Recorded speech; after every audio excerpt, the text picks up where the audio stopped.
fait. Bob Garcia. Allez, Bob Garcia, un bon bouquin, une belle saloperie. Oui, Patrice, le titre n'est pas terrible quand même. Hein. Je trouve qu'on devrait trouver un titre anglais, un peu plus. Quoi, au fait Bad saloperie, non, j'en sais rien. Non, je sais pas tiens, comment il s'appelle en anglais. C'est là, vous me collez.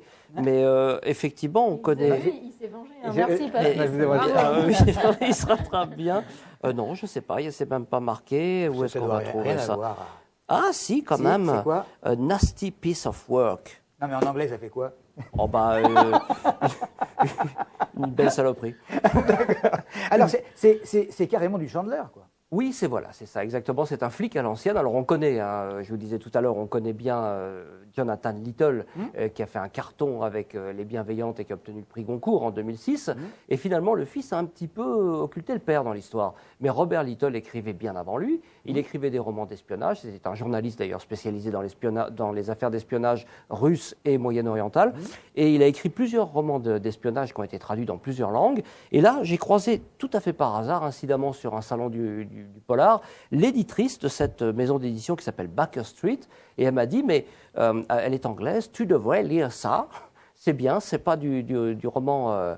Oui, Patrice. Baker Street, c'est Sherlock Holmes? Ben oui, mais non, justement. C'est le nom de sa maison d'édition. Je l'attendais un peu, mais c'est pas du Sherlock Holmes, c'est juste du roman policier. Et elle m'a dit, tu devrais lire ça. C'est un roman à la Chandler, du roman noir, tout ce que t'aimes. Effectivement, je me suis laissé un petit peu prendre au jeu. Et on rentre bien dans ce roman. C'est super drôle, super bien écrit. Et on s'attend un petit peu au truc grand public distrayant. Et il y a une double lecture. Il y a une première lecture qui est distrayante, c'est juste une enquête policière. Et une deuxième lecture avec une fin totalement déconcertante, où on tombe, on a l'impression de descendre de 10 marches, là, de tomber sur les fesses, et waouh, on finit dans le noir de chez noir, quoi. Il peut paraître qu'il y a certaines perfidies sur les mœurs américaines actuelles. Oui aussi, alors évidemment, c'est un petit peu un portrait de la société avec ce flic à l'ancienne qui lui reste avec une certaine éthique, une certaine moralité, et puis il croise sa cliente, en l'occurrence qui s'appelle Ornella Nepi.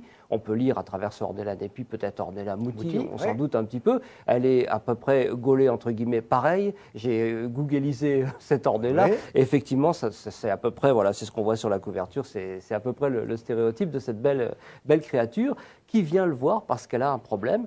Son oncle a payé une caution pour faire libérer un gangster qui avait été pris la main dans le sac dans un trafic de drogue.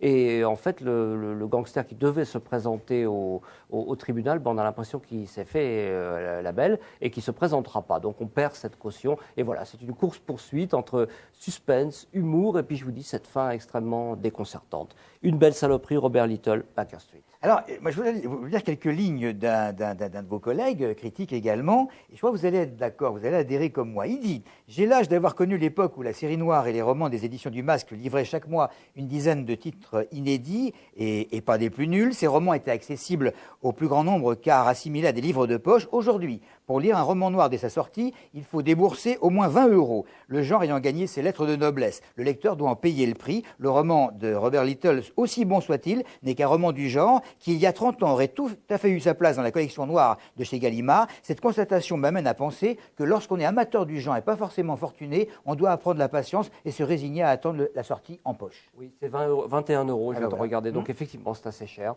Mais l'économie du livre est comme ça, c'est un autre débat, on ne va pas rentrer là-dedans. Mais le grand livre, comme on dit, est toujours un peu cher. Il faut attendre l'édition de poche. Merci Bob.